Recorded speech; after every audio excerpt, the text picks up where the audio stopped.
Kata Nabi SAW, tungkahul mar'atu li arba'a. Wanita umumnya dinikahi karena 4 hal. 4 hal. Disebutlah kan 4 hal tersebut, 5 liha. Yang pertama, banyak laki-laki mau nikah sama perempuan karena kayanya perempuan itu. Pikiran dia ya sudahlah, udah punya rumah, udah punya mobil, kaya. Mungkin kalau dia tidak mampu, istrinya bisa bantu. Ada banyak laki-laki yang mau menikah karena kekayaannya, kata Nabi SAW. Yang kedua, wali hasabiha. Ada juga laki-laki mau nikahi perempuan karena jalur keturunannya. Oh, karena keluarganya baik-baik. Yang ketiga, wajamaliha. Ada yang mau menikah karena kecantikannya. Yang keempat, walidiniha. Karena agamanya. Jadi 4 hal ini yang umumnya laki-laki menikahi wanita. Bisa karena kekayaannya, bisa karena jalur keturunannya, bisa karena ya kecantikannya, dan bisa karena agamanya. Tapi apa pesan Nabi? Fadhfar bidzatid din taribat yadak. Pilih yang beragama, hidupmu akan tentram. Hidupmu akan tentram. Karena kalau laki-laki yang menjadi status suami dan perempuan yang menjadi status istri tahu agama, tahu mana halal, mana haram, tahu mana kewajiban dia secara agama dan mana hak dia secara agama, dipastikan rumah tangga itu akan bahagia dan langgeng. Akan mudah untuk melalui ombak-ombak yang datang kadang-kadang menghantam bahtera rumah tangga itu. Karena memang dia sudah punya bekal agama. Dia tahu bagaimana menghadapi permasalahan-permasalahan dalam rumah tangga. Allahu Rabbi wal Islam dini wa Muhammadan Rasulullah. Assalamualaikum warahmatullahi wabarakatuh. Alhamdulillah, lisan kita selalu memuji Sang Pencipta Allah. Sebagai seorang muslim, kita sangat yakin dengan kalimat la ilaha illallah, la ma'budu bihaqqin illallah. Tidak ada Tuhan, pencipta, pemilik, penguasa seluruh yang dijangkau oleh tidak dijangkau oleh mata kita di alam semesta ini, dan juga di bumi dan di kedalaman lautan sana.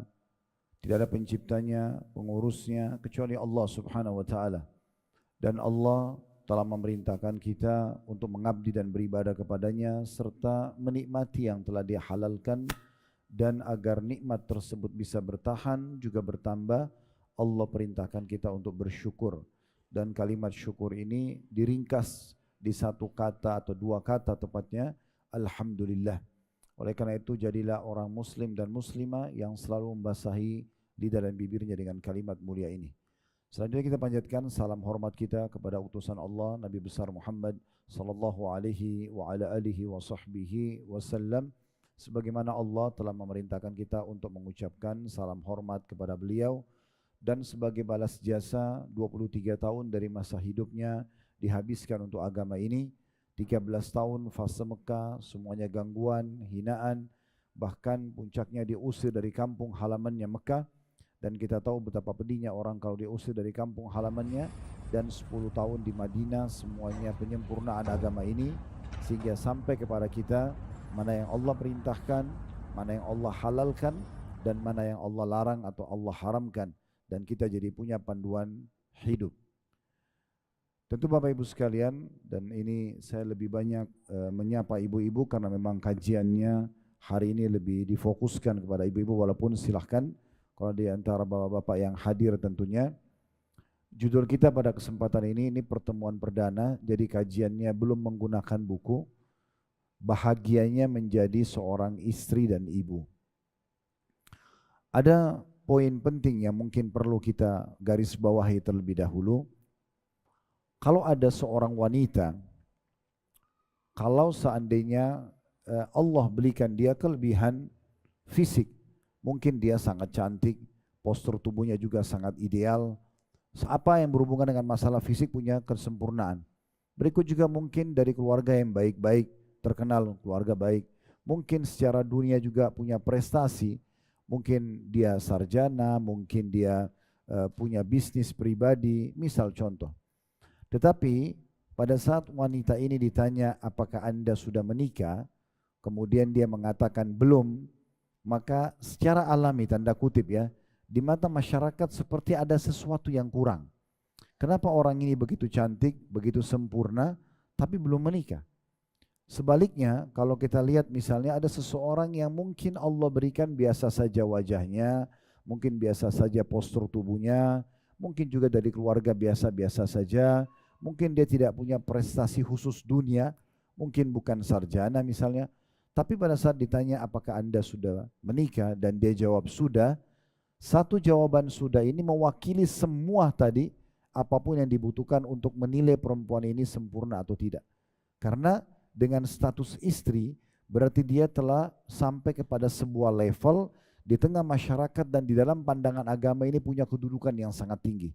Tidak lagi ditanya kalau sudah status istri, apakah dia punya ijazah atau tidak, dia dari keluarga mana, orang taunya dia sudah bersuami, berarti laki-laki ini sudah memilih dia sehingga dia menjadi wanita pilihan. Oleh karena itu menjadi status seorang istri ini adalah hal yang luar biasa, baik di pandangan masyarakat, ataupun di pandangan manusia, ataupun di kalangan atau di pandangan agama kita. Begitu juga sebaliknya, kalau ada seseorang laki-laki yang mungkin sangat tampan, sempurna secara fisik, punya kedudukan, punya harta, punya segala-galanya, namun pada saat ditanya sudah menikah dikatakan belum, maka ada sesuatu yang tanda kutip di sini kurang di tengah-tengah pandangan masyarakat. Tapi di saat seseorang yang mungkin secara fisik dia biasa-biasa saja, mungkin juga prestasi dunianya biasa-biasa saja, tapi dia bersama dengan pasangannya di sebelah, dan pada saat ditanya siapa dia katakan istrinya. Maka di pandangan masyarakat dan di dalam pandangan agama ini orang punya kedudukan terkhusus sendiri karena dia sudah berstatus sebagai suami. Jadi memang status istri sama suami ini luar biasa, punya penilaian tersendiri dan keistimewaan yang akhirnya membuat hampir semua kelebihan dunia bisa didapatkan hanya dengan status ini saja. Terlebih lagi kalau seorang wanita sudah mencapai status yang selanjutnya, yaitu menjadi seorang ibu. Begitu juga seorang laki-laki berstatus menjadi seorang ayah. Ini punya nilai plus. Kalau seorang wanita, tadi kita kembali contohnya, mungkin punya kekurangan fisik biasa saja, tidak begitu cantik, tidak juga begitu sempurna fisiknya, tidak mungkin ada titel akademiknya, mungkin tidak punya prestasi dunia, tapi di saat dia ditanya, ya, anak siapa yang sedang dia pegang, dia katakan ini anak saya misalnya, dia sedang gendong anak, di mata orang, ini orang punya kedudukan tersendiri, sudah menjadi seorang ibu. Dan tidak lagi ditanya status ekonomi dia seperti apa. Orang cuma tahu, oh dia sudah menjadi seorang ibu. Berarti ini punya kedudukan tersendiri. Kalau ada di antara Anda yang hadir, Masya Allah, Allah berikan kedua status ini luar biasa. Makanya saya berikan judul, bahagianya menjadi seorang istri, itu sudah satu kebahagiaan luar biasa. Nanti akan kita jelaskan lebih jauh secara teori agama, kenapa kalau status istri itu perlu berbahagia dan berbangga dengan itu. Apalagi kalau mendapatkan status yang kedua juga menjadi seorang ibu. Artinya dia sudah punya suami, dia juga punya anak. Ini sebuah sumber kebahagiaan bahkan puncak bagi setiap wanita muslimah. Baik teman-teman sekalian, kita akan masuk dulu ke masalah pendapatan status ini. Jadi istri, ya, bagaimana prosesnya jadi suami, bagaimana prosesnya menikah. Menikah ini bagian daripada ibadah yang sangat ditekankan dalam agama Islam. Bahkan dia merupakan bagian yang menyempurnakan setengah agama setiap muslim. Kalau ibu-ibu terutama secara khusus dan bapak-bapak yang hadir mungkin sebagian, kalau ingin melihat perintah Allah Subhanahu wa taala tentang masalah perintah untuk segera mendapatkan status istri ataupun suami, itu dalam surah An-Nur, surah nomor 24 ayat 32. Dengarkan bagaimana Allah Subhanahu wa taala berfirman. Kalau yang pegang handphone, di aplikasi handphonenya ada Al-Quran, bisa dilihat surah nomor 24 surah An-Nur ayat 32. Bunyinya, wa ankihul ayama minkum was-salihina min ibadikum wa imaikum in yakunu fuqara yughnihimullahu min fadli wallahu wasi'un alim. Artinya Allah mengatakan kawinkanlah, nikahkanlah. Ya, siapa yang disuruh nikahkan? Orang-orang yang sendirian di antara kamu, yang masih gadis, yang masih bujang, nikahkan mereka. Dan orang-orang yang layak juga menikah dari kalangan hamba sahaya laki-laki dan perempuanmu. Jika mereka miskin, ini kalau ada mengatakan saya bagaimana caranya nikah sementara saya masih miskin, Allah sudah jawab 1400 tahun yang lalu. Kalau orang yang mau menikah takut miskin karena belum punya pekerjaan, belum punya pendapatan, belum pernah punya titel akademik misalnya, Allah mengatakan, jika mereka miskin maka Allah akan memampukan mereka dengan karunia-Nya. Maksudnya Allah akan kasih rezeki dengan pernikahan itu. Dan Allah maha luas pemberiannya, lagi maha mengetahui. Dalam menafsirkan surah An-Nur ayat 32 ini, seorang sahabat yang mulia Abdullah bin Mas'ud radhiyallahu anhu berkata, "Iltamisu al-ghina fin nikah." Kejarlah, carilah kecukupan kehidupan itu pada pernikahan. Pada pernikahan artinya beliau menafsirkan firman Allah Subhanahu wa taala, kalau mereka miskin Allah akan berikan mereka kecukupan, artinya Allah akan berikan mereka kekayaan. Makna kekayaan sini jangan dibayangkan menjadi seorang miliarder, tapi apa saja kebutuhan dasarnya terpenuhi. Mau makan ada, mau minum ada, mau pakaian ada, tempat tinggal ada, transportasi juga dia punya, walaupun itu memang bukan semewah yang dibayangkan. Tapi seseorang yang terpenuhi ini dikatakan kaya, ya, karena dia sudah terpenuhi semuanya, walaupun misalnya belum masuk dalam gambaran oh mewah banget misalnya. Dan juga Nabi SAW mengatakan dalam sebuah hadis yang sahih riwayat An-Nasa'i, salah satu yang pasti Allah berikan rezeki, wan nakihul ladzi yuridul afaf, dan orang yang menikah yang ingin mendapatkan kemuliaan atau menjaga kesuciannya, maka pastikan Allah akan memberikan untuk dia rezeki. Allah akan berikan untuk dia rezeki. Teman-teman sekalian, orang yang menikah, dia telah menyelamatkan setengah agamanya. Karena gangguan paling besar dari seorang wanita adalah bagi seorang wanita dari lawan jenisnya laki-laki. Gangguan paling besar yang terjadi dari seorang laki-laki adalah lawan jenisnya dari perempuan. Oleh karena itu kalau mereka sudah menikah, akhirnya mereka punya tempat pelampiasan yang benar, maka secara biologis tentunya, maka ini masuk dalam sabda Nabi SAW, "Idza tazawwajal 'abdu faqad kamula nisfad din, faqad kammala nisfad din." Siapa yang telah menikah dia telah menyempurnakan setengah agamanya.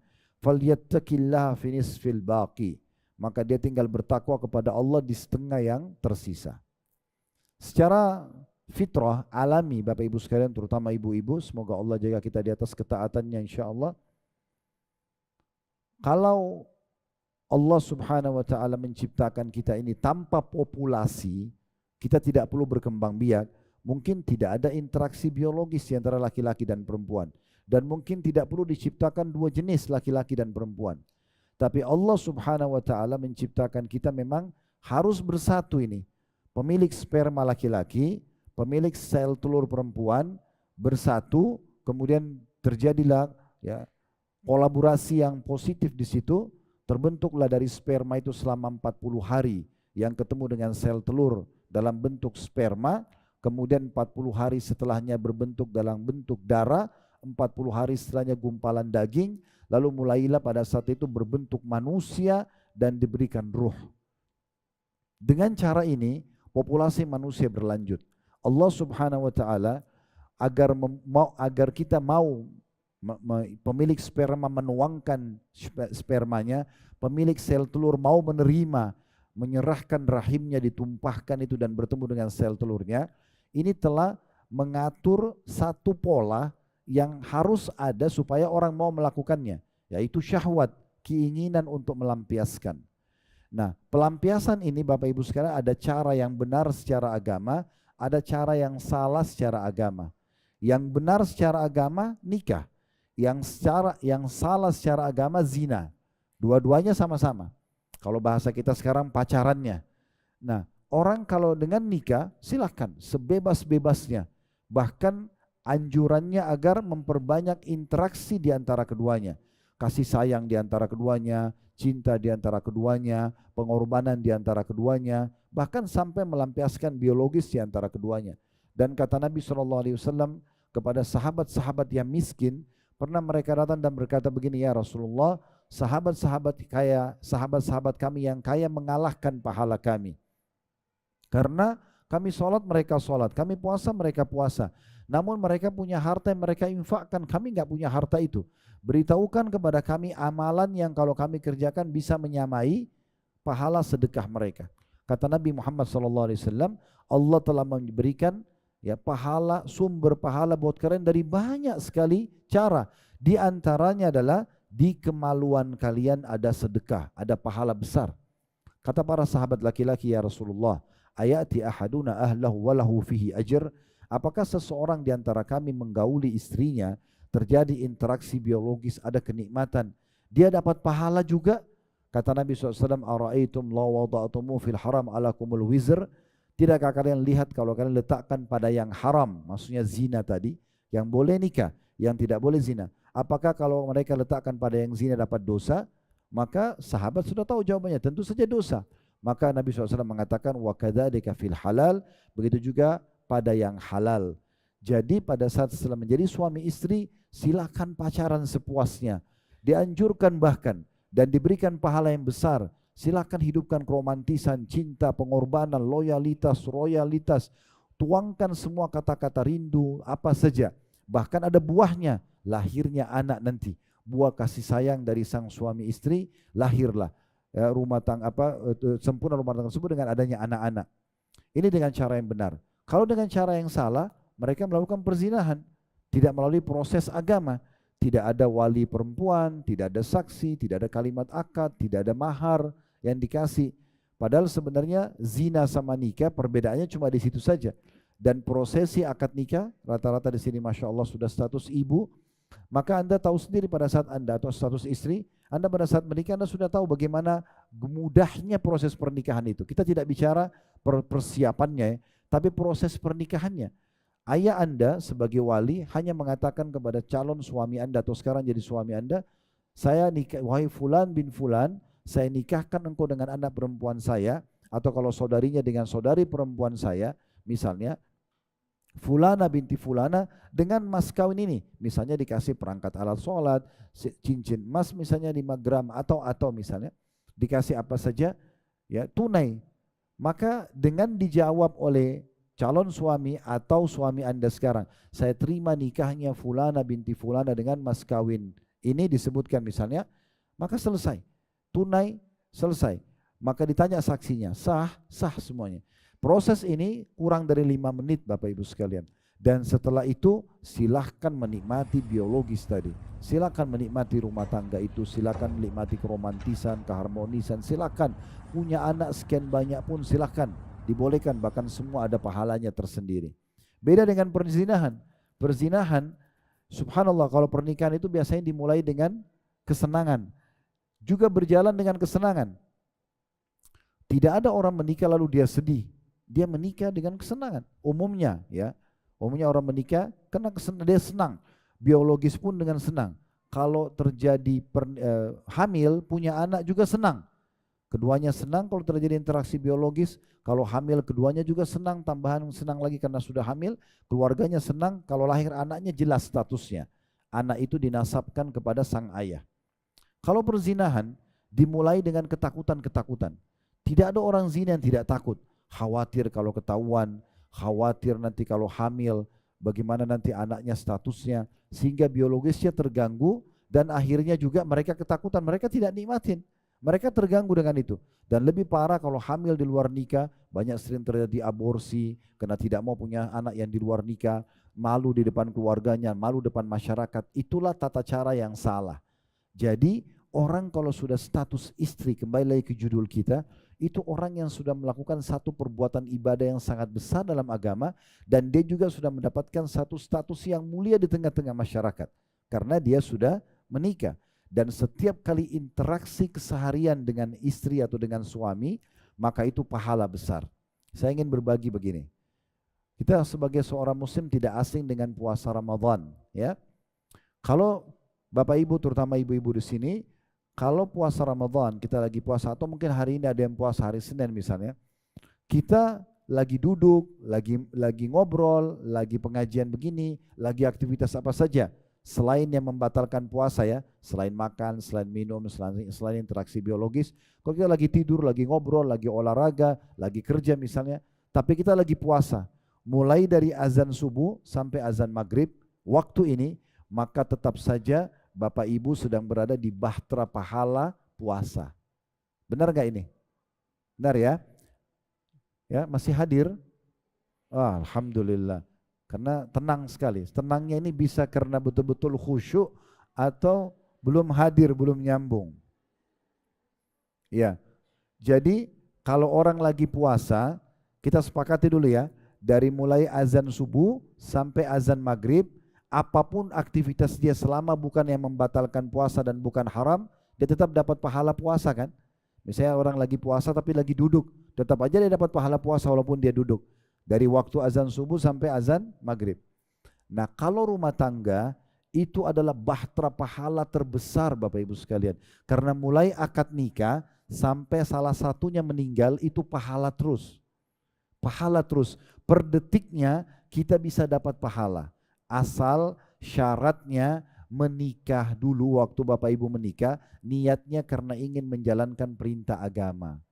Jadi saya mengajak Bapak Ibu sekalian yang dulu nikahnya karena hanya suka, hanya karena disuruh oleh orang tua, hanya karena faktor umur, hanya karena faktor ekonomi, di ruangan ini, di masjid ini, di rumah yang mulia, rumah Allah ini, diubah niatnya. Niatnya karena ingin menjalankan perintah agama, sehingga menjadi ibadah.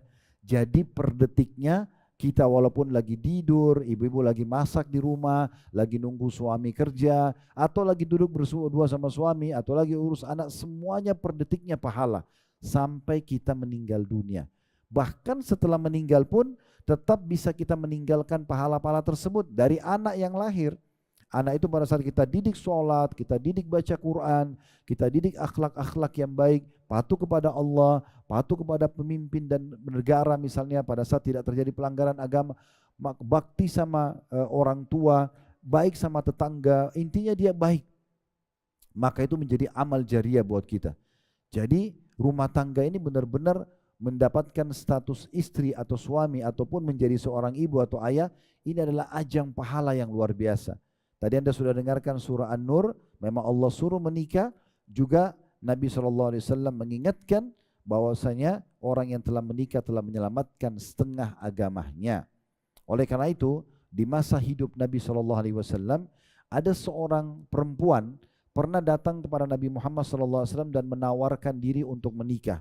Dia mengatakan, ya Rasulullah, saya menawarkan diri untuk Anda nikahi. Tapi Nabi SAW waktu itu tidak merasa punya hajat.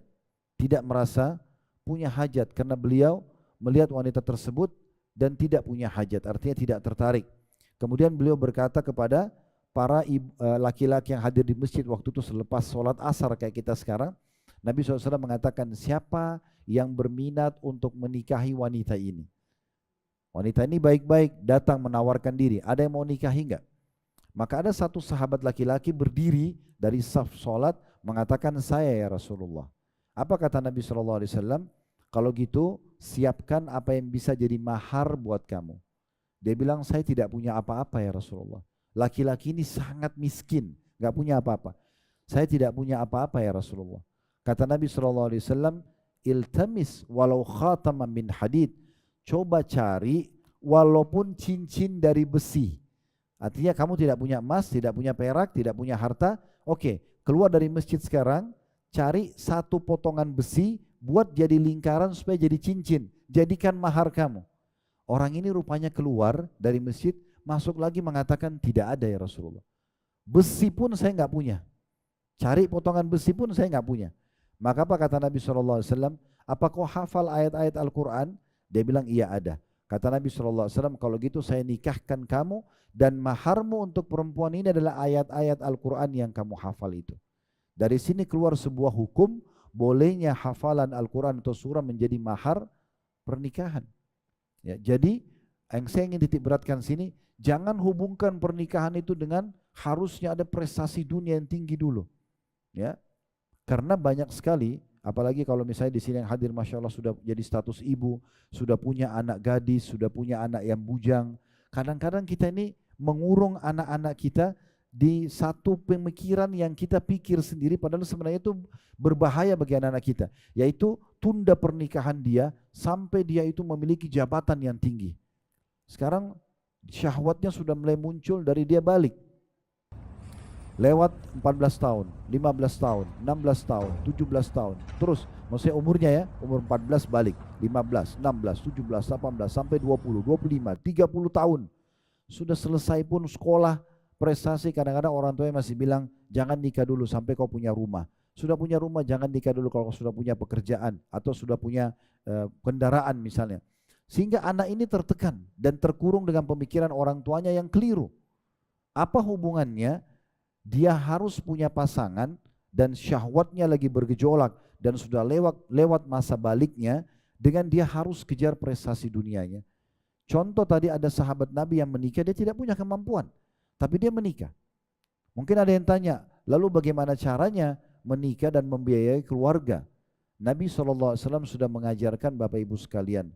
Kata Nabi SAW, wa ankihul akfa'a minkum.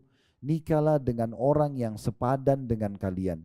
Sepadan yang memang kalau kita tadinya hidup, kalau misalnya maaf ibu-ibu tadinya hidup di keluarga mampu, kemudian sekarang mau menikah supaya bisa sepadan, memang cari juga orang yang bisa memenuhi kebutuhan dia, yang mampu juga, ya.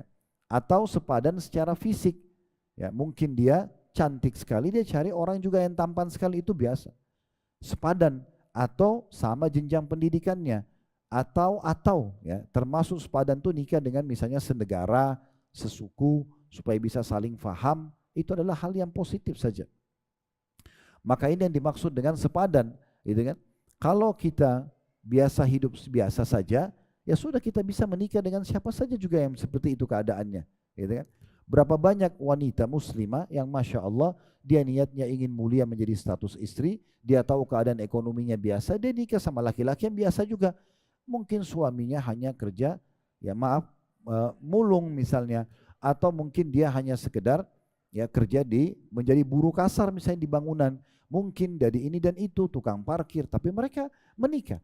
Dan itu tidak ada yang salah dalam masalah ini, karena memang prestasi yang bisa diraih, pendapatan rezeki hanya itu saja dari sang suami, tapi mereka berumah tangga, mereka punya keturunan, ya, dan seterusnya. Jadi Nabi SAW sudah ajarkan caranya.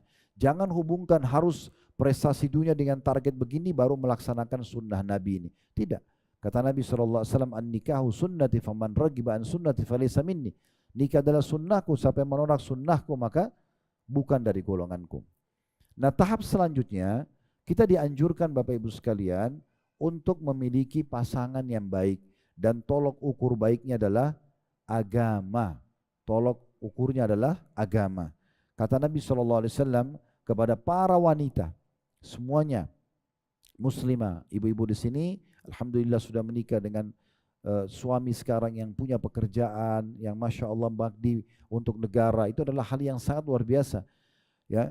Banyak orang yang memang menikah juga mungkin statusnya tidak sampai seperti itu suami mereka, tapi di sini kita perlu juga pertemukan antara prestasi dunia itu kalaupun ada dengan agama, karena agama memerintahkan untuk mendahulukan agamanya calon pasangan. Kata Nabi SAW begini, ya, kepada para wanita dan walinya, idza ja'akum man tardawna dina wa khuluqa fazawwiju. Kalau kalian telah kedatangan seorang laki-laki yang melamar yang kalian ridho, dua, agama dan akhlaknya. Dia jaga sholatnya, jaga pendapatannya, jaga pergaulannya. Ini yang agamanya dan akhlaknya baik, ya, dikenal di keluarganya orang yang baik-baik, maka terima lamarannya. Kalau tidak akan terjadi kerusakan di muka bumi. Kalau andalannya cuma karena tampannya, hanya karena kayahnya, jauh dari agama dan akhlak, maka pasti akan terjadi kerusakan. Kata Pak Nabi SAW akan terjadi kerusakan di muka bumi, kata ulama hadis maksudnya adalah perceraian atau KDRT, karena jauh dari agama. Kemudian begitu juga dengan laki-laki disuruh menikah dengan wanita yang beragama. Kata Nabi SAW, tungkahul mar'atu li arba'a. Wanita umumnya dinikahi karena 4 hal. 4 hal. Disebutlah kan 4 hal tersebut, 5 liha. Yang pertama, banyak laki-laki mau nikah sama perempuan karena kayanya perempuan itu.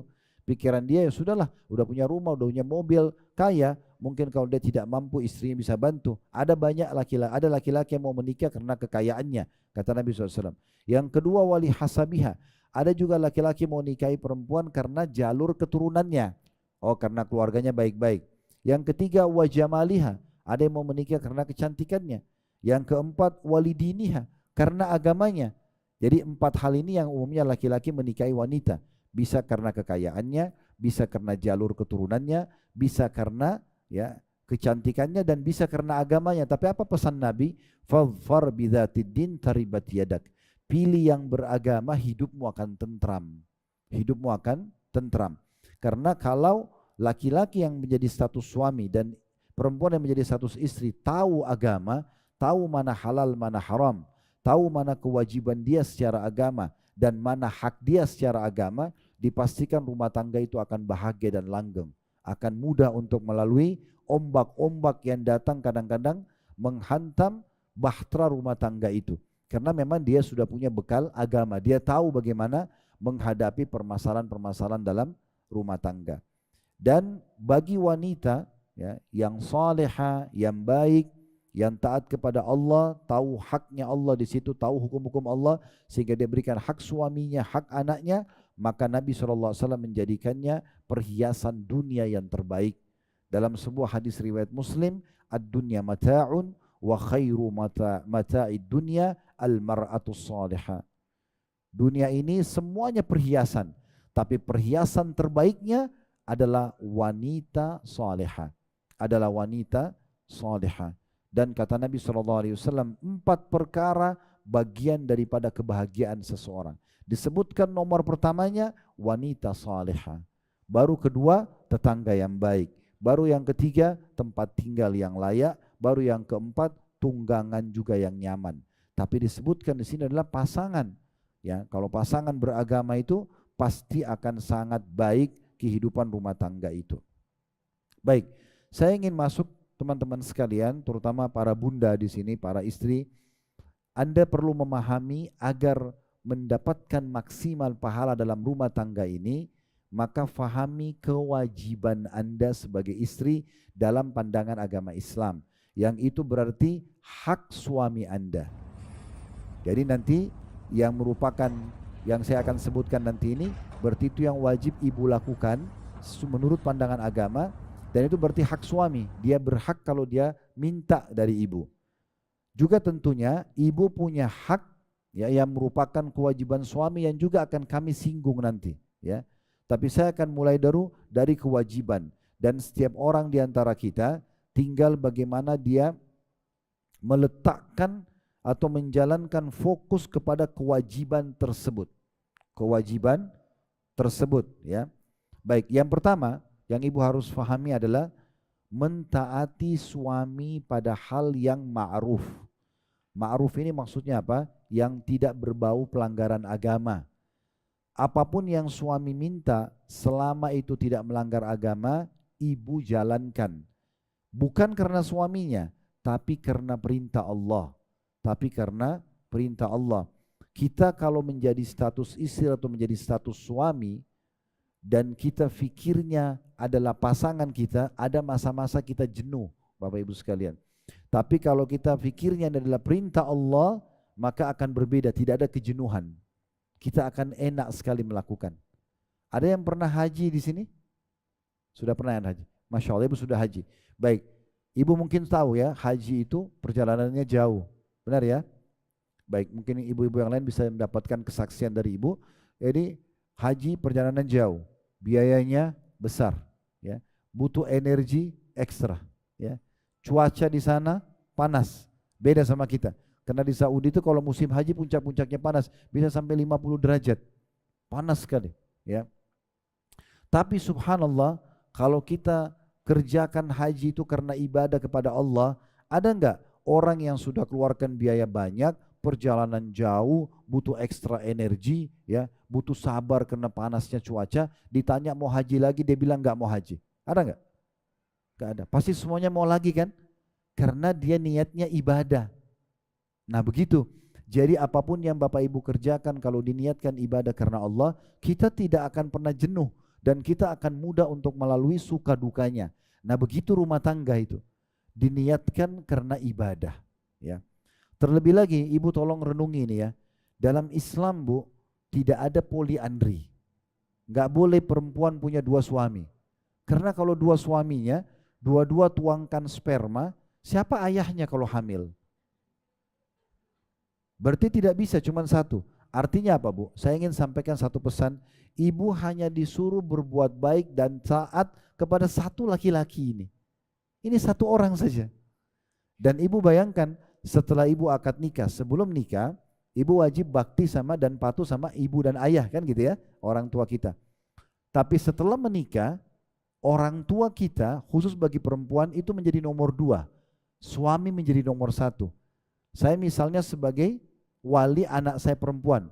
Kalau saya bilang sama calon anak mantu saya misalnya, saya nikahkan kamu dengan anak perempuan saya, Fulana binti Fulana dengan mas kawin ini. Ini sama aja saya bilang begini, ini anak saya perempuan namanya Fulana binti Fulana ini, dulu makannya, minumnya, tempat tidurnya, tempat tinggalnya, transportasinya, semua kebutuhan dia, keselamatannya, keamanannya, ketentramannya di tangan saya. Saya mau serahkan kepada kamu ini, terima nggak? Maka kalau laki-laki itu bilang, saya terima nikahnya. Berarti sekarang saya ya sudah menyerahkan kepada si mantu, calon suami anak saya ini, berarti dia sekarang yang mengambil alih tugas saya sebagai ayah. Makanya ketaatan dalam Islam setelah akad nikah, setelah dia mengatakan saya terima nikahnya, pindah dari saya nomor satu sebagai ayahnya menjadi suaminya nomor satu, saya jadi nomor dua. Kalau misalnya suami anak saya bilang, temani dulu saya ke sini atau temani saya makan. Lalu saya kebetulan telepon anak saya, nak tolong temanin ayah. Siapa yang saya harus didahulukan oleh anak saya? Suaminya.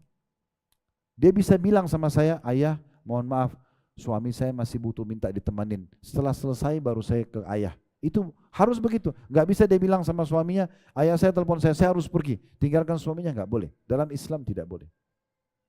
Itu saking tingginya kedudukan suami.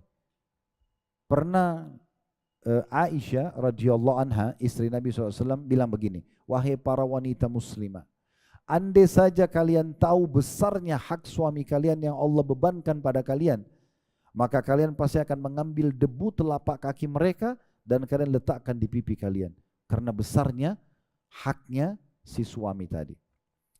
Dan Allah Subhanahu wa taala memang memerintahkan Bapak Ibu sekalian agar terutama ibu-ibu memang taat pada suaminya, bukan karena suami ya, karena Allah. Ya, mirip begini, ibu-ibu dan bapak sekalian kalau ditanya, kenapa anda sujud ke Ka'bah? Ka'bah itu kan batu. Kan orang Islam nggak boleh sembah patung kan? Kok kenapa sujud ke Ka'bah? Ka'bah kan juga batu. Mirip, cuma bedanya ini kotak rumah, yang itu patung singa misalnya. Jawabannya apa? Karena perintah Allah, bukan karena Ka'bahnya. Jadi kalau perintah Allah sujud ke pohon, kita sujud ke pohon. Ke laut, kita sujud ke laut. Jadi bukan karena Ka'bah, tapi karena perintah Allah. Ini yang saya maksudkan. Jadi seorang istri menjalankan kepatuhan, melayani suaminya dengan baik karena Allah, bukan karena suami. Karena kalau suami dia ada jenuhnya. Dia manusia, dia capek, dia letih, kadang-kadang dia jengkel, gitu kan. Sama keadaannya dengan suami. Suami dia nanti menjalankan tugasnya sebagai suami, dia banting tulang, kerja. Mungkin ibu-ibu sudah tahu bagaimana suaminya harus dari jam berapa sampai jam berapa, disiplin mengikuti jam kerja, sampai akhirnya akhir bulan mendapatkan hasil. Lalu apa yang terjadi? Ibu yang nikmatin hasilnya, sama makan, minum, pakaian, segala macam. Ini kalau dipikir secara akal manusia, siapa yang mau ini? Dia kerja setengah mati 1 bulan, kemudian yang nikmati orang lain. Tapi karena agama yang perintahkan beda. Setiap laki-laki dibekali perasaan seperti saya, misalnya saya bicara pribadi ibu-ibu sekalian.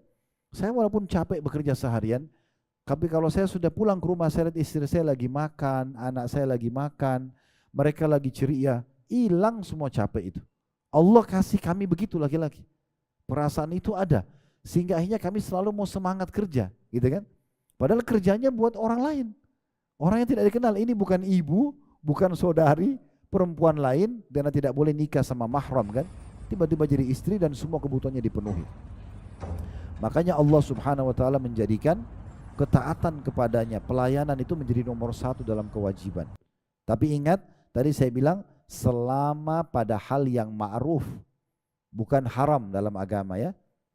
Jadi kalau misalnya suaminya bilang, kamu nggak boleh pakai jilbab. Jilbab wajib dalam Islam. Kita tidak wajib patuh sama suami di situ. Nggak boleh, maaf mas, ini agama yang suruh, saya wajib pakai jilbab. Nggak boleh misal. Nah itu contoh. Kamu nggak boleh sholat, dilarang sholat. Agama suruh wajib sholat. Nggak boleh kita patuh. Tapi selama bukan yang haram, ibu wajib patuh. Nabi SAW mengatakan dalam sebuah hadis, "Lau kuntu amiran ahadan an yasjuda li ahadin, la amartun nisaa an yasjudna li azwajihinna, lima ja'alallahu lahum alaihinna minal haqq." Kalau seandainya boleh sujud kepada selain Allah, maka saya akan suruh para wanita untuk sujud pada suami-suami mereka, bukan pada ayah-ayah mereka, bukan pada ibu-ibu mereka, pada suami-suami mereka, karena besarnya hak suami yang menjadi kewajiban mereka. Hadis ini hadis sahih diriwayatkan Abu Daud, Tirmidzi dan Ibnu Majah. Ya, kenapa? Karena tadi saya sudah kasih gambaran ke ibu-ibu kan? Karena masalahnya dia setelah nikah sama ibu wajib dia berikan ibu makanan, wajib minuman, pakaian, tempat tinggal, transportasi semampu dia. Kalau tidak dia dosa. Kalau ada seorang suami yang mampu lalu dia tidak memberikan istrinya nafkah, itu kena ancaman dosa besar. Jadi ibu sudah aman, sebelum nikah diberi makan dan minum serta pakaian oleh ayahnya, setelah nikah diberikan oleh ayahnya, oleh suaminya. Makanya suami di sini bukan ayah, bukan pemilik sperma, tapi dia punya kewajiban memberikan kebutuhan ibu dalam keseharian. Dan Nabi SAW mengatakan, saya pengen kalau ibu pulang dari pengajian ini bawa hadis ini saja, bagi saya sudah cukup pengajian ini. Hadis ini mulia sekali. Resep yang paling mudah bagi wanita untuk masuk surga di akhirat nanti. Di dunia juga dapat kebahagiaan. Kata Nabi SAW, 3 pesan beliau, idza shallatil mar'atu khamsaha. Kalau wanita itu menjaga sholat 5 waktunya. Ibu perhatikan ya, ibu enggak disebutin dalam hadis ini sholat sunnah, sholat qobliyah, sholat ba'diyah, sholat duha, sholat malam. Ini kalau ibu lakukan sudah ekstra, ibu dapat pahala luar biasa. Nabi cuma bilang kalau wanita itu sholat 5 waktu, subuh, duhur, asar, maghrib, isya, anggap 10 menit, 10 menit, 10 menit, 10 menit, 10 menit, berarti 50 menit saja sholat. Wasamat syahraha, dan dia menjaga puasa Ramadannya setahun sekali. Semua orang muslim puasa Ramadan, enggak disebutin puasa Senin Kamis, Ayyamul Bid, puasa 3 hari setiap bulan, enggak disebutin. Kalau ibu puasa sunnah itu tambahan. Yang penting ibu sholat 5 waktu, ibu juga puasa Ramadan, itu pesan yang kedua. Pesan yang ketiga, wa hafizat farjaha. Maaf, ada 4 pesan, bukan 3, ada 4. Wa hafizat farjaha, yang ketiga, dan dia jaga kesucian kemaluannya, tidak zina, enggak selingkuh. Sudah jadi status istri, udah satu laki-laki ini saja, enggak boleh ada sperma lain. Kemudian yang keempat, wa ata'at zaujaha, dan dia patuh pada suaminya. Ini yang keempat. Qila laha adkhulil jannata min ayyi abwabil jannati syi'ti. Pada saat dia meninggal, para malaikat akan mengatakan, silahkan pilih masuk dari pintu surga mana yang Anda mau. 4 ini saja. Sholat 5 waktu, paling lama 10 menit satu sholatnya. Kalau azan berhenti aktivitas lain, sholat. Kemudian yang kedua, puasa Ramadan 1 tahun sekali. Semua orang muslim puasa. Apalagi sekarang sudah keluar fatwa ulama, ibu boleh supaya tidak ada utang puasanya minum penunda haid, ya, agar tidak punya utang Ramadan, biar nanti haidnya selepas Idul Fitri, jadi tidak ada utang. Itu bagus sekali fatwa itu, karena memang memudahkan muslimah tidak punya utang Ramadan, ya, karena kalau tidak biasa ada utang 6 hari, 7 hari, ya, tergantung masa haidnya. Kemudian yang ketiga, menjaga kesucian kemaluan. Kalau ibu sudah status istri, biar yang datang laki-lakinya seperti matahari tampannya, lupain udah. Tetap suamiku the best, selesai, nggak ada lagi. Ya, udah, ini laki-laki yang sudah sah, hanya dia yang boleh nikmati saya. Ini menjaga kemaluannya. Kemudian yang keempat, mentaati suaminya. Suaminya suruh apa saja, ibu ibadah semua. Duduk temani saya di sini, ibu duduk aja sudah pahala. temani minum kopi, temani jalan keluar cari makan malam misalnya, atau temani apalah. Terus termasuk urus dia, pakaiannya, rawat rumahnya, apa saja yang membuat dia memenuhi kebutuhannya. Mau tugas, pakaian sudah siap, mau makan, makanan sudah ada. Yang mudah-mudah saja, semua itu sudah cukup. Ibu bisa dapat tiket masuk surga dari 8 pintu yang ibu mau. Ibu tahu Bu, kami laki-laki ini untuk masuk pintu surga tertinggi itu ada 4 golongan. Yang pertama para nabi-nabi. Pernah dengar ya? Minan nabiyyina was-siddiqina wasyuhada was-salihin, ada 4 golongan ya. Nabi-nabi. Saya dan suami-suami ibu sudah nggak bisa jadi nabi karena sudah ditutup sama Nabi Muhammad sallallahu alaihi wasallam. Tidak ada nabi lagi setelah beliau.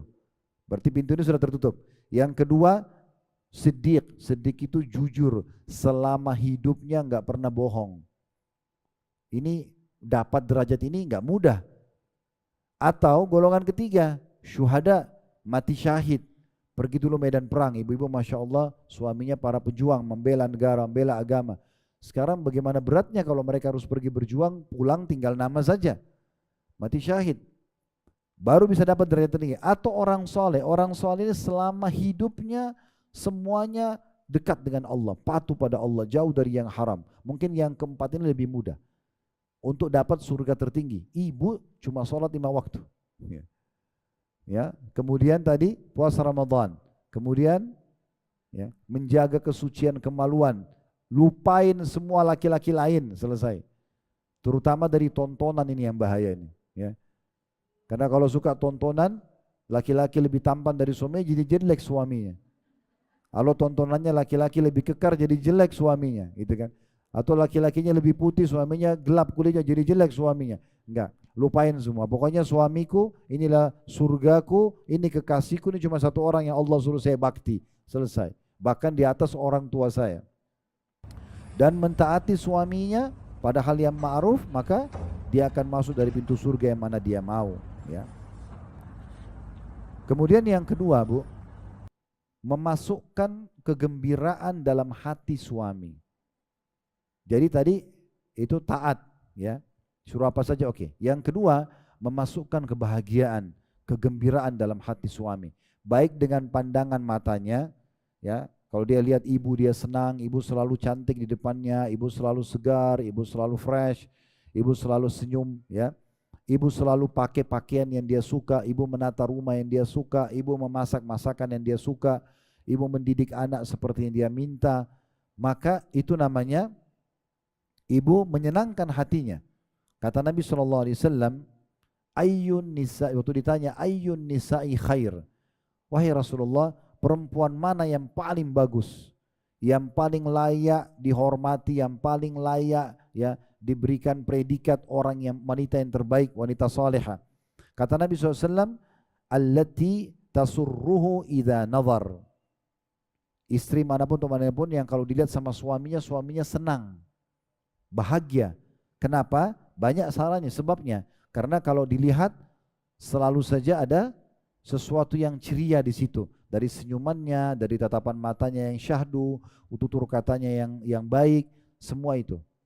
Ibu perlu garis bawah ya, saya dan suami-suami ibu, kami ini Allah ciptakan memang untuk medan di luar rumah Bu. Apalagi Masya Allah suami ibu semuanya pejuang, ini luar biasa gitu. Jadi kami ini sebenarnya tidak butuh hand body, kami tidak butuh sunblock, tidak butuh. Laki-laki itu memang kulit kami ini untuk di luar, ya, untuk sholat jenazah, antar jenazah, untuk sholat berjamaah di masjid, untuk cari nafkah, untuk perang. Memang kami untuk itu. Maka tolong hadapi kami, layani kami bukan dengan cara laki-laki Bu. Ya. Kalau ibu dengan cara laki-laki, misalnya ibu marah, ibu pecahin 1 piring. Yang terjadi dia bisa pecahin 1 rak. Karena dia laki-laki. Dia memang alamnya itu. Ibu banting pintu, dia bisa robohin pintu. Ibu mau tonjok dia, ibu pikir dia nggak bisa nonjok, dia bisa berbahaya. Tapi Allah memberikan ibu hal yang berbeda dengan laki-laki. Tutur kata ibu lembut, ibu punya air mata, tangan ibu lembut, ya. Ini senjata terkuat ibu, tanda kutip di sini. Kalau suami pulang dari rumah ke rumah capek dan mesti capek, letih, dia dapat ibu dalam kondisi matanya syahdu, tutur katanya santun, jaman tangannya lembut. Itu semuanya membuat suaminya jadi makin betah sama dia, makin suka. Itu yang Nabi berikan pesan. Wanita terbaik wanita yang kalau dilihat oleh suaminya, suaminya senang. Kalau ibu terbiasa dulu waktu gadis, maaf saya cuma berbagi, mudah-mudahan di sini tidak ada. Tapi kalau misalnya dulu waktu masih gadis terbiasa tidur pakai piyama, ya, seragam lengkap, baju lengan panjang, kaki juga celana panjang. Menikah sama suami, ibu harus tanya suaminya sekarang. Saya kalau tidur pakai piyama kamu suka gak? Tanya. Kalau dia bilang saya nggak suka, jangan dipaksa, jangan. Oh ini orang tua saya sudah dibegini, kamu harus terima. Enggak. Mungkin sama suami itu beda sama orang tua ya. Kalau orang tua, saya sekarang sebagai ayah, saya hanya bisa mandikan anak perempuan saya maksimal sampai umur tamyiz namanya. Umur 6 tahun. Walaupun belum balik ya. Anak-anak pun, anak perempuan itu kalau sudah 5-6 tahun sudah risih dimandikan oleh ayahnya kan. Sama anak laki-laki juga begitu. Ibu kalau punya anak laki-laki, kalau sudah 5-6 tahun sudah nggak mau dimandiin sama ibunya, nggak mau. Dia suruh ibunya keluar dari kamar mandi. Tapi kalau suami istri boleh mandi, boleh lihat sama-sama. Itu bukan hal yang bukan hal yang biasa, itu luar biasa. Cuma satu orang ini saja. Berarti kan ada satu pesan penting di situ. Berarti ibu nggak apa-apa di situ menggunakan pakaian terbaik yang bisa menggoda suaminya. Karena itu menyenangkan dia. Maaf bahasa saya supaya mudah difahami. Bu, apa yang dijual oleh para pelacur di luar sana? Apa yang mereka jual? Maaf bahasa saya ini supaya jelas. Yang dijual oleh mereka baju yang seksi, badan yang wangi, rayuan, tutur kata yang lemah, lembut, kan gitu ya, yang menggoda. Kenapa ibu nggak jadi gini nih? Kenapa mereka? Kenapa malah di rumah itu matanya begitu suami masuk sudah melotot duluan? Kenapa yang paling pertama begitu datang langsung mungkin ucapannya lebih pedas dari sambelnya, ya, kan gitu. Tangannya kasar, pukul meja lah, itulah segala macam. Kenapa? Kalau suami yang beriman sama Allah elus dada, sabar. Kalau yang tidak beriman, dia keluar sana cari orang yang lembut-lembut tuh. Kan jadi masalah. Kenapa? Islam menyuruhin, ini Nabi, pesan Nabi 1000 tahun lalu. Wanita ahli surga, wanita yang kalau dilihat oleh suaminya senang. Kenapa? Karena semuanya baik, semuanya menarik. Ya, maaf, semuanya seksi, semuanya wangi, semuanya rapi. Kenapa enggak begitu? Dan harus setiap saat itu fresh, selalu kelihatan segar. Bahkan bagaimana, kalau pernah dengar riwayat ini bagus, kalau tidak pernah ibu bisa dengar sekarang ya. Khadijah radhiyallahu anha, istri Nabi SAW itu sampai pernah dapat dapat istana di surga khusus karena sikap ini. Pernah satu kali, jadi Khadijah ini karena cintanya tulusnya sama Nabi Muhammad SAW sampai dia bisa baca dari raut muka Nabi, nah suaminya lagi lapar atau tidak, suaminya lagi capek atau tidak. Satu waktu pernah Nabi SAW pulang ke rumah, Khadijah lalu bilang, dia lihat raut wajah suaminya langsung dia mengatakan, izinkan saya ke belakang sebentar. Dia mau ke dapur, dia hanya mau menyiapkan makanan kesukaannya Nabi. Dia tidak bilang apa-apa sama dia, cuma bilang izinkan saya ke belakang sebentar. Dia ke belakang, pada saat Khadijah lagi siapin makanan kesukaan Nabi, karena tulusnya dia mau melakukan ini, mau melayani dan masukkan kegembiraan dalam hati suaminya, apa yang terjadi? Jibril alaihissalam Allah utus dari langit. Malaikat Jibril datang. Lalu malaikat Jibril mengatakan, wahai Muhammad, sesungguhnya sebentar lagi istrimu Khadijah akan membawakan makanan kesukaanmu. Karena perbuatannya itu, dia mau masukkan kegembiraan dalam hatimu sebagai suami, dia mau berikan makanan kesukaanmu, sampaikan salamnya Allah. Ini ibu bayangkan ya, yang kirim salam sama Khadijah Allah langsung. Kemudian sampaikan salamku, Jibril juga kirim salam. Dan tidak cukup sampai situ, sampaikan juga karena perbuatannya ini Allah siapkan dia khusus istana di surga. Karena perbuatan yang istana itu tidak akan pernah ada kebisingan di dalamnya. Kata sebagian ulama, kenapa dikasih istana tidak ada kebisingan?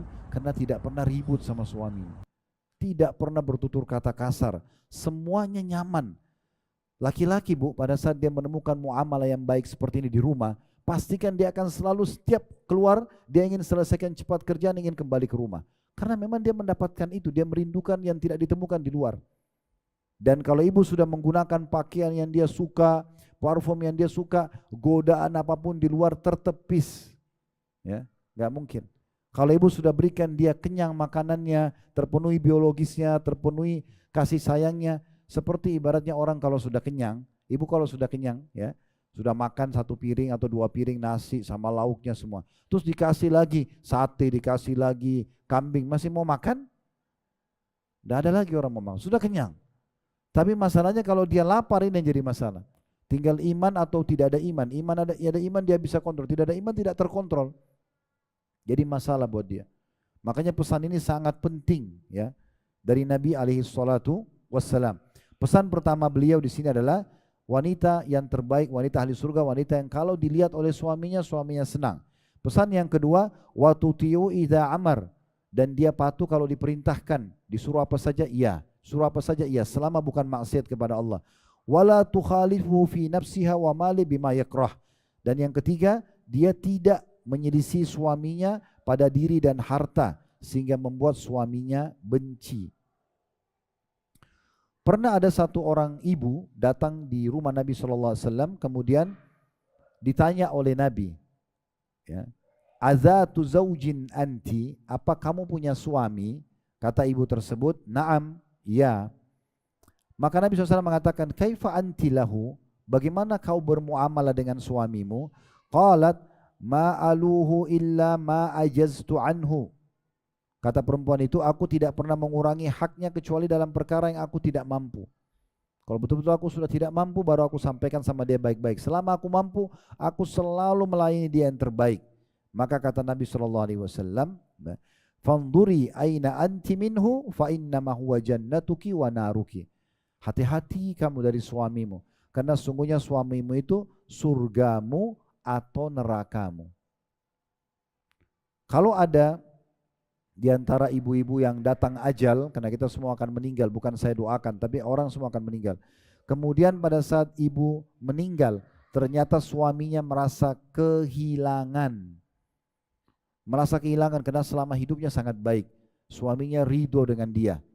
Maka dipastikan ibu juga masuk surga. Kata Nabi SAW, istri manapun atau perempuan manapun yang meninggal dan suaminya ridho, maka dipastikan masuk surga.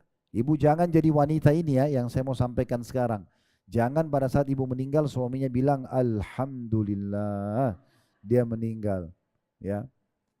Karena selama hidup luar biasa, ya. Selalu terlalu banyak masalahnya. Ini yang kedua ya, masukkan kegembiraan dalam hati suami. Bu, saya mau berbagi resep laki-laki, mau nggak? Supaya disayang sama suami. Ibu minta apa-apa pasti dia akan usahakan, mau nggak? Penuhi 3 hal, Bu. Yang pertama, pandangan matanya. Ini benar-benar serius ini. Jadi harus tanya dia, kalau perlu minta dia yang beliin baju yang dia suka, ibu pakai yang dia suka. Terutama maaf, ini baju yang dipakai di ranjang atau berduaan. Itu yang pertama. Yang kedua, makanan kesukaannya, perutnya. Jadi kalau misal suami ibu suka sekali dengan tempe, ya, walaupun ibu mau masak yang lain, tempe harus selalu ada di depannya. Atau kerupuk, atau apalah kira-kira ya. Yang ketiga, kebutuhan biologisnya. Kalau 3 ini ibu sudah penuhi, insya Allah dompetnya terbuka. Tapi kalau dia datang ke rumah mukanya masam, ya, kemudian mau makan masakannya tidak ada, atau sudah dingin atau tidak dilayani, diajak biologis nggak mau, masih bawa pete lagi, gitu kan. Kemudian beliin saya ini, beliin saya itu, kira-kira dikasih nggak? Ah, sudah ada yang jawab, walaupun belum semua mewakili, karena yang lain ini tidak mau jawab karena tidak mau disalahkan ya. Kita masuk kebutuhan yang ketiga, masuk dalam poin tadi yang saya singgung, memenuhi kebutuhan biologis suami. Ini poin juga sangat penting dalam rumah tangga. Ibu perlu tahu dulu poin penting, Bu ya. Ini juga bagi bapak-bapak perlu tahu. Tapi karena ibu mayoritas maka saya sampaikan. Kata Nabi SAW, iblis pemimpin syaitan yang tidak mau sujud pada Nabi Adam, yang akan berjanji mau menyesatkan manusia agar sama masuk neraka bersama dia, itu punya singgasana di lautan. Setiap hari anak cucunya melapor, saya baru buat orang mabuk, saya baru buat orang membunuh, saya baru membuat orang memfitnah, semua sama iblis dianggap biasa. Nanti ada anak cucunya yang bilang begini, saya baru menceraikan suami istri. Di saat itu iblis dengan gembiranya mengatakan kau pahlawannya. Lalu didudukan di sebelah singgasananya. Maksudnya apa?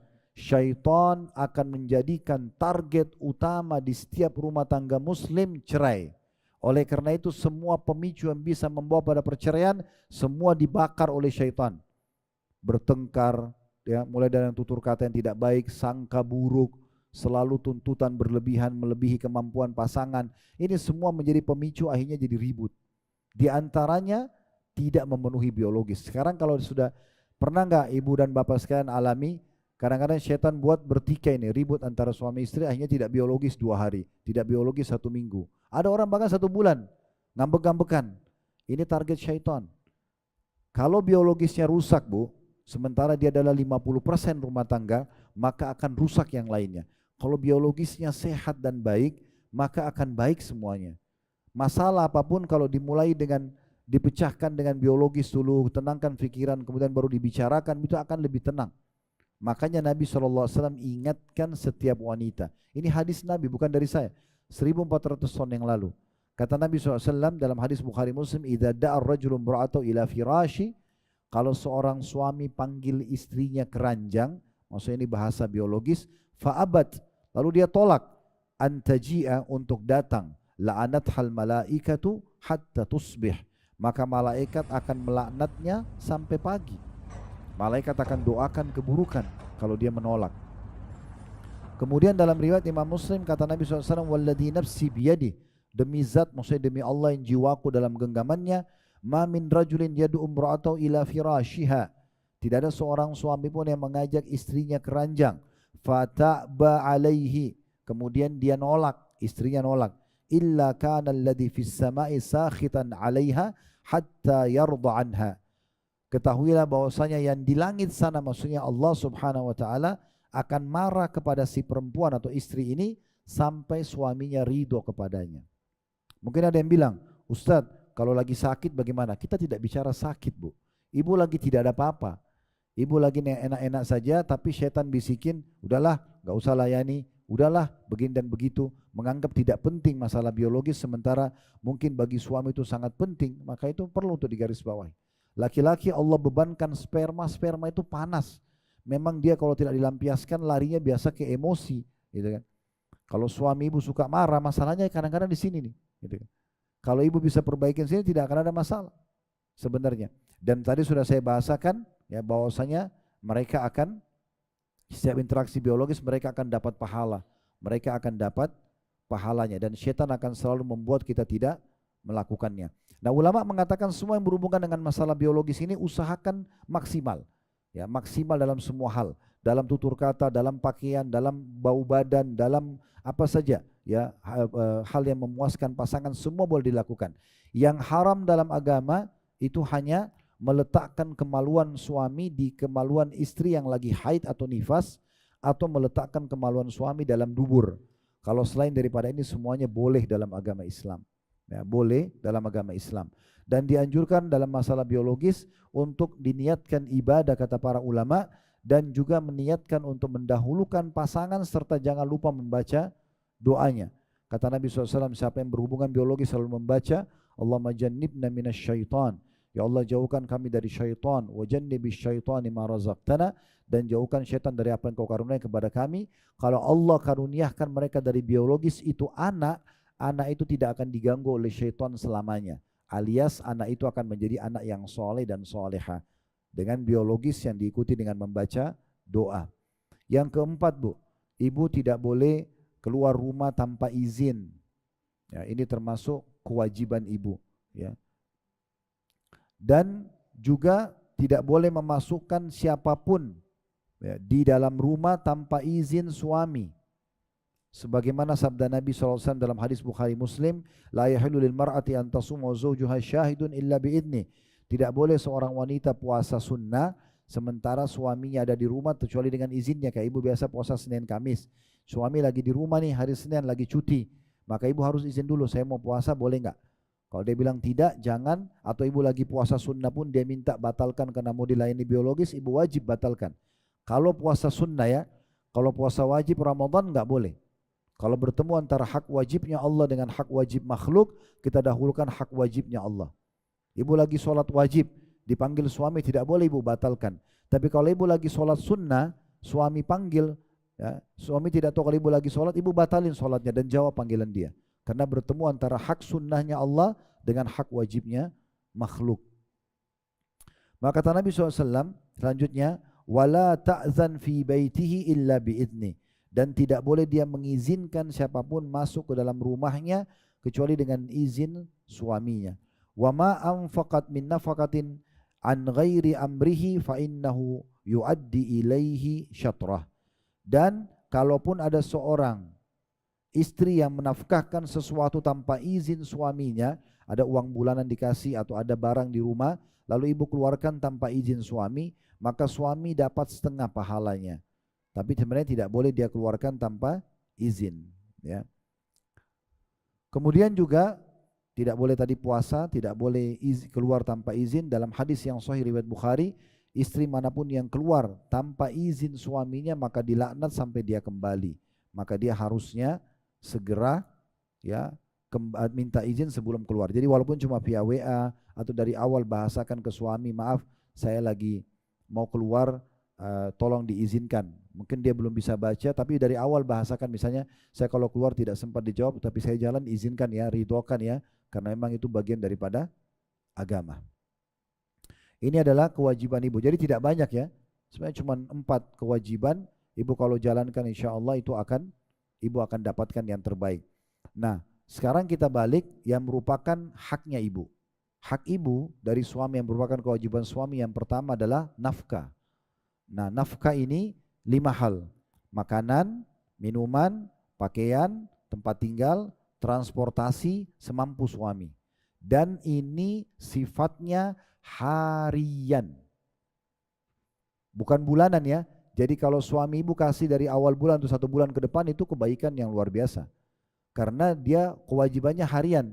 Jadi kalau contoh ibu dikasih 1 bulan, di tengah bulan ajalnya suami datang.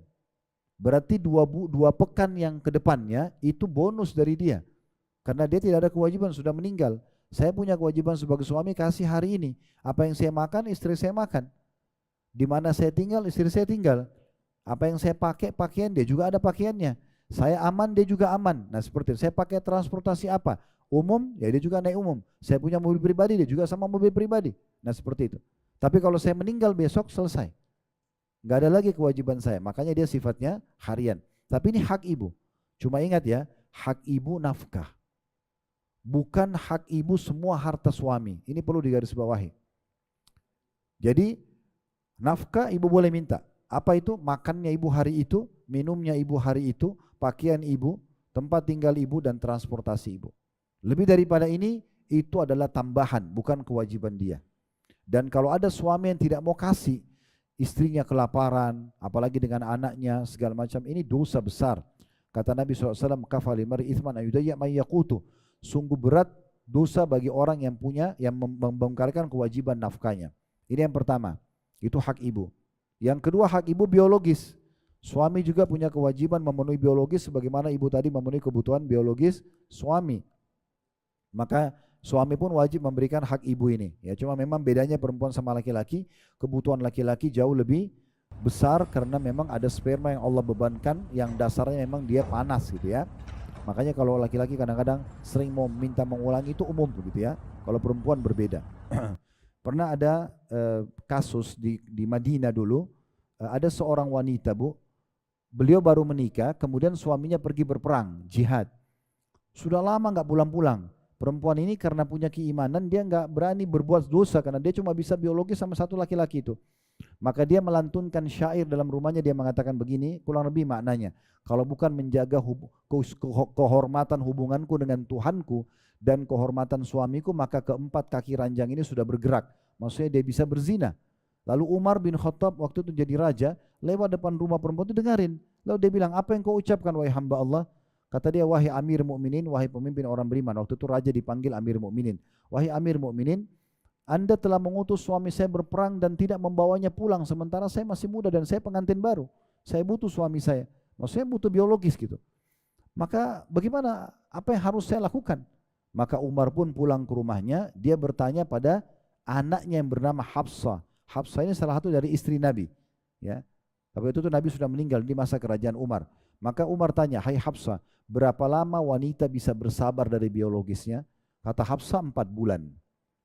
4 bulan masih bisa bersabar. Kalau laki-laki ini sulit, gitu kan? Kalau perempuan bisa bersabar. Maka Umar bin Khattab mengeluarkan satu keputusan, kalau semua orang yang pergi berperang, setiap 4 bulan pulang, bergilir, menemui keluarganya. Itu yang kedua, hak biologis. Hak yang ketiga, keamanan. Ibu punya hak keamanan. Jadi kalau misalnya di rumah, Bu, maaf ini colokan listrik rusak. Ibu bisa bilang sama suami, ini tolong diperbaikin. Atap ini bocor, tolong diperbaikin. Karena ini mengganggu keamanan. Sekarang kalau kita lagi ngepel, terus tangannya basah, pegang listrik yang tadi lagi rusak, itu kan bisa tersetrum, bisa meninggal. Atap ini bisa masuk ya hewan-hewan, bisa masuk air hujan, itu kewajiban dia. Kalau ada suami bilang, ya nanti gampang-gampang, ditinggalin sama dia, itu dosa. Nggak boleh, dia harus memberikan keamanan itu. Ya. Kemudian yang keempat, memberikan pendidikan. Nah, pendidikan yang paling ditekankan seperti ini, Bu. Jadi kalau suami ibu izinkan ibu ikut pengajian itu luar biasa. Ini memang haknya ibu. Dan ini kewajiban suami. Memberikan mereka kesempatan untuk belajar agama. Karena kalau wanita belajar agama dan faham tentang hukum halal haramnya Allah, dia tahu memberikan hak suaminya. Dia juga tahu nanti bagaimana mendidik anaknya dengan cara yang benar. Dengan cara agama. Dia juga akan patuh pada Tuhannya di rumahnya. Tidak akan ada perselingkuhan, tidak ada dosa.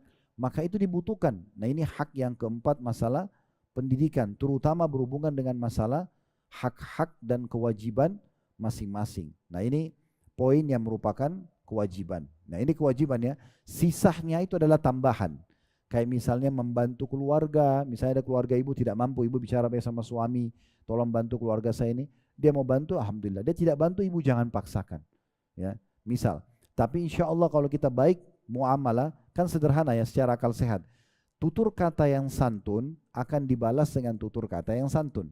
Tutur kata yang kasar akan dibalas dengan yang kasar, kan gitu. Orang memegang meraba dengan lembut, balasannya lembut. Orang yang memukul balasannya pukulan. Itu kaidah sederhana. Ibu kalau mau bahagia dalam rumah tangga, sederhanakan. Ya, ibu jalankan perintah agama, dan saya ingin dalam penutup menyampaikan sebuah hadis Nabi SAW. Setelah ini kalau ada pertanyaan silakan ditulis di kertas. Nanti sesuai dengan tema diberikan ke teman-teman kameramen, nanti akan dibacakan insyaAllah. Ada hadis Nabi SAW yang berbegini-gini. Wanita ahli surga. Wanita ahli surga. Artinya ibu sudah dijamin masuk surga selama ibu masih hidup di dunia. Wanita ahli surga, wanita yang kalau dia menyakiti suaminya atau dia disakiti oleh suaminya. Ya, kalau dia menyakiti suaminya atau dia disakiti oleh suaminya, dia akan datang memegang tangan suaminya sambil mengatakan, saya tidak bisa memejamkan mata sebelum kau ridho kepada saya. Di sini dalam hadis, ya Bapak Ibu sekalian, seakan-akan tanda kutip ya, perempuan ini kayak ditekan. Kenapa? Karena kalau dia menyakiti, minta maaf wajar. Tapi sekarang Nabi bilang apa? Kalau dia pun menyakiti, kalaupun dia disakiti, dia pun datang, pegang tangan suaminya, saya tidak bisa tidur kalau kau enggak ridho. Sekarang kan dia bilang, ridho sama saya, maafin saya. Ternyata Bapak Ibu sekalian, hadis ini lama, tahunan saya pikirkan. Gimana caranya memahami hadis ini? Gimana caranya perempuan yang disakiti, ya, terus dia yang harus cari ridho suaminya. Terus saya kembalikan ke diri saya sendiri, Bapak Ibu sekalian. Oh ternyata ada satu hal yang berhubungan dengan masalah karakter laki-laki. Laki-laki itu tadi saya bilang, karena kami ini diciptakan untuk di luar rumah, Bu ya. Maka sifat defense laki-laki itu pertahanannya kuat sekali. Kalau dia dalam kondisi salah, lalu ibu serang dia, maka yang terjadi dia pasti bertahan. Lalu bagaimana caranya menghadapi laki-laki? Apakah itu suami, apakah itu anak laki-laki, apakah itu ayah? Gitu kan? Ternyata resep Nabi ini luar biasa. Ibu kalau misalnya suaminya lagi salah nih, ibu tahu ibu sebenarnya disakitin. Tapi ibu datang sama dia mengatakan, maafin saya kalau saya punya salah. Dengan lembutnya ibu bicara begitu, pasti yang terjadi terbalik. Sifat laki-lakinya akan muncul, oh enggak, saya yang salah. Dia tidak akan pertahankan dirinya, karena dia lihat ibu justru mengalah sama dia. Sifat mengalah ini membuat justru dia mengakui kesalahannya. Ini resep nabawi, resep dari Nabi SAW. Dan ini luar biasa. Kalau dipraktikin, insya Allah akan membuat rumah tangga itu akan menjadi baik. Baik, saya juga akan, saya akan menambahkan juga poin penting tentang masalah menjadi ibu ya. Ini belum saya singgung. Ini juga penting Bu ya. Salah satu amal yang paling besar pahalanya buat ibu dan juga tentu buat suami. Tapi ibu besar sekali perannya, itu adalah anak. Saya sekarang ini Bu, apapun yang saya kerjakan, ibu saya dan ayah saya akan panen pahala, terutama ibu saya. Apapun yang diajarin, cara jalan, cara ngomong, cara makan, apa saja, berpakaian, semuanya. Apapun yang baik-baik, terus saya kerjakan menjadi pola saya, maka jadi pahala. Maka jadi pahala. Makanya kata Nabi SAW, beliau mengatakan ada 7 hal yang terus mengalir setelah meninggalnya seseorang ya nanti. Dan disebutkan nomor 1, anak yang soleh. Jadi kalau yang Allah karunia anak ini benar-benar dijaga anak-anak itu. Anak itu seperti lembaran kertas putih, mereka adalah sumber pahala kita. Apa yang ibu tanamkan, apa yang bapak tanamkan, itulah yang akan menjadi pola dia. Kalau kita ajarkan kebaikan, maka kita juga akan mendapatkan pahala dari situ. Kalau kita ajarkan keburukan, maka kita juga akan dapat dosa dari situ. Maka anak-anak betul-betul dijaga. Ya kalau Allah berikan, cukup banyak orang di luar sana yang berharap punya anak, tidak bisa dikasih anak. Saya tahu ada orang menikah 15 tahun, 20 tahun tidak punya anak, sampai susah. Beberapa waktu lalu kebetulan Allah amanahkan ada restoran kami di sini, di Condet juga. Saya duduk di, pas habis pengajian di studio kami, saya turun, ada satu bapak rupanya dari Malaysia kalau nggak salah datang, bersama teman-temannya, terus dia bilang, tolong saya minta waktu sebentar. Saya bilang, baik silakan Pak. Begitu duduk, bapak ini subhanallah badannya kekar kayak orang binaragawan gitu ya, kekar sekali, orangnya juga tampan, kelihatan orangnya memiliki kelebihan harta ya dari penampilan dia segala macam. Tapi begitu dia duduk sama saya berdua karena dia minta ngobrol 4 mata, tiba-tiba matanya berkaca-kaca dan menangis si bapak itu. Saya sangat tahu sebagai laki-laki itu mustahil kita ini laki-laki nangis kecuali sudah darurat sekali gitu. Beda bukan kayak perempuan. Maka pada saat itu saya pun lalu mengatakan, kenapa Pak? Silakan sampaikan dengan tenang. Rupanya dia mengatakan, Ustaz saya sudah nikah sekitar 14 tahun tapi belum punya anak. Saya tidak punya anak. Dan saya sekarang sama istri saya sepakat mau ambil anak angkat pun, tapi saudara saya dan keluarga saya intervensi untuk tidak mengambil anak. Maka apa yang harus saya lakukan? Subhanallah, sedih karena tidak punya anak. Kenapa ibu dan bapak begitu dikasih anak, anak ini dipukul, anak ini disiksa, anak ini dicaci maki. Saya pernah di sebelah rumah mertua saya, waktu itu masih di Surabaya berapa tahun yang lalu. Saya kaget Bu, ya. Saya melihat ada seorang ibu, tetangga kami. Saya lagi duduk, waktu itu ngobrol sama mertua, tiba-tiba ada satu anak nangis, histeri anak itu. Nangis, teriak-teriak. Saya karena tidak tega mendengar, saya keluar ke teras rumah mertua. Ada satu ibu di sebelah rumah tetangga kami pas. Itu ada sumur di situ. Dia lagi marah sama anaknya. Anaknya ini dipegang tangannya, cuma satu tangan dipegang, terus mau diancam dimasukin dalam sumur itu. Saya nggak tahu kesalahan apa yang anak ini buat. Anak itu mungkin masih umur 3, 4, 5 tahun lah. Maksudnya setegah ini gitu. Apa salahnya? Gitu kan? Masih bisa dinasihati dengan kata-kata. Saya berbagi begini Bu ya. Kata kata Ali bin Abi Thalib, didik anak kalian dengan 7 tahun dikali 3. 7 tahun, 7 tahun, 7 tahun lagi. Beliau mengatakan 7 tahun pertama, didiklah mereka dengan kelemah lembutan. Karena ini masa main. Memang wajar ini mereka manjat sana, mereka loncat sini, mereka banyak mau tahu. Ini 7 tahun semua anak di dunia sama, kecuali anak tidak normal. Jadi ibu jangan marah, salah kalau marah. Kalau anak kita di umur ini naik ke atas pohon, lalu ibu marahin bisa jatuh. Tapi ibu pakai cara yang berbeda. Misalnya, oh anak ibu pintar naik, pasti pintar turun juga nak ya. Nanti dia turun dengan baik-baik, baru ibu nasihatin baik-baik. Ingat, jangan tutur kata yang kasar, berbekas pada jiwa anak itu. Nanti kalau ditanya, ibumu gimana? Ibuku jahat, ayahku jahat. Padahal sebenarnya mungkin kita niatnya sayang, negurnya baik, tapi itu direkam sama dia. Kan gitu. Tutur kata yang santun, baik, ramah sama mereka. Nabi SAW Bu, pernah sholat salah satu sholat beliau sujud lama sekali. Sampai para sahabat mengatakan begini, kami mengira terjadi sesuatu pada Nabi. Karena lamanya sujud. Setelah Nabi salam, baru para sahabat faham, ternyata di pundak Nabi ada Hasan dan Husain, cucunya, lagi main. Jadi Nabi waktu ditanya, tadi kami kira Anda terjadi sesuatu pada Anda ya Rasulullah. Lama sekali sujud. Kata Nabi SAW, tidak.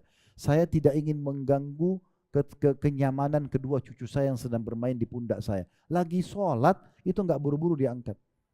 Dalam hadis Bukhari, Nabi SAW pernah menggendong cucunya Umamah lagi sholat untuk membuat bayi itu tenang, digendong sambil sholat. Maka keluar hukum bolehnya sholat sambil gendong bayi. Itu luar biasa.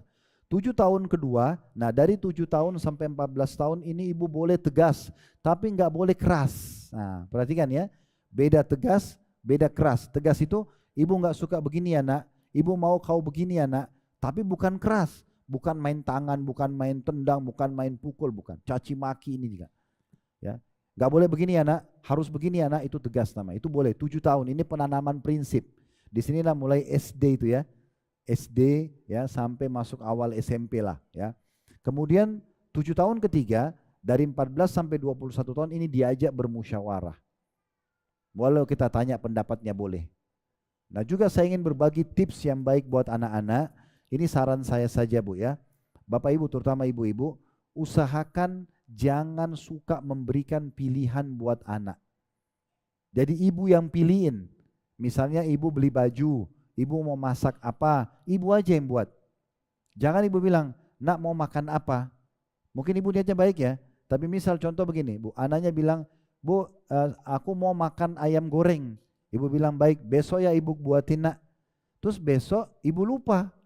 Misal, ibu lupa nih, anak sudah naik ke atas, duduk di kursi dekat meja makan, dia akan tanya, mana ayam goreng saya ibu? Oh ibu lupa nak. Apa yang dia bilang? Ah ibu ini, bahasa ke ibu boleh nggak? Nggak boleh. Itu kan bermula di situ ya. Jadi caranya gimana Ustadz? Masak aja Bu. Ibu yang tahu. Ibu yang tahu mana yang ibu bisa masak hari itu. Ibu yang tahu menu mana yang paling cocok. Ibu lebih tahu juga berapa porsi yang cocok. Ibu masak, ibu tinggal panggil anaknya. Bu, nak sini ya. Ini rezeki kita hari ini. Baca bismillah, bersyukur ya. Latih mereka begitu. Ibu ke pasar beli baju, beliin mereka baju. Tidak usah tanya, nak mau warna apa. Ibu beliin baju yang cocok buat dia. Pakai, biasakan dari kecil patuh. Ini anak seperti ini kalau ibu biasakan, kalau mereka besar nanti, mereka akan terus dekat sama ibu. Dia akan selalu tanya, bagaimana pendapatnya Bu? Bagaimana pendapat? Karena ibu dari kecil biasakan dia patuh. Itu penting ya. Jadi jangan sampai, maaf ini saya cuma berbagi. Kalau di sini ada yang kebetulan kasusnya sama, saya tidak singgung ya. Tapi sering terjadi, ada suami 35 tahun, istrinya 30 tahun. Anggaplah anaknya 7 tahun mau masuk SD misalnya. Mereka berdua ini suami istri sudah sepakat nih untuk pilih satu sekolah. Misalnya, maaf, mereka punya 2 pilihan sekolah. Satu sekolah A, sekolah B. Kebetulan sekolah A dindingnya warnanya hijau misalnya, sekolah B warnanya kuning misalnya. Mereka datanglah suami istri ke sekolah A sama sekolah B. Mereka tanya semua kurikulumnya, biayanya, apalah ya semua sarana prasarana sekolah di situ supaya dia aman, mereka tenang dengan anaknya, keadaan anaknya. Setelah itu Bapak Ibu sekalian, mereka sudah tahu nih mana sekolah yang paling pantas. Tapi uniknya, kedua suami istri masih tanya anaknya yang 7 tahun. Nak, kamu mau yang mana? Sekarang anaknya kebetulan suka warna kuning. Ya, tunjuklah sekolah B, ini aja ayah, ini aja ibu. Padahal ini mungkin lebih jauh jaraknya, lebih mungkin kurang kurikulumnya. Tapi karena anak yang disuruh pilih, anak nggak ngerti, maka mereka pun ikut. Ini unik ini. Ya, saya pernah punya jemaah lagi umroh.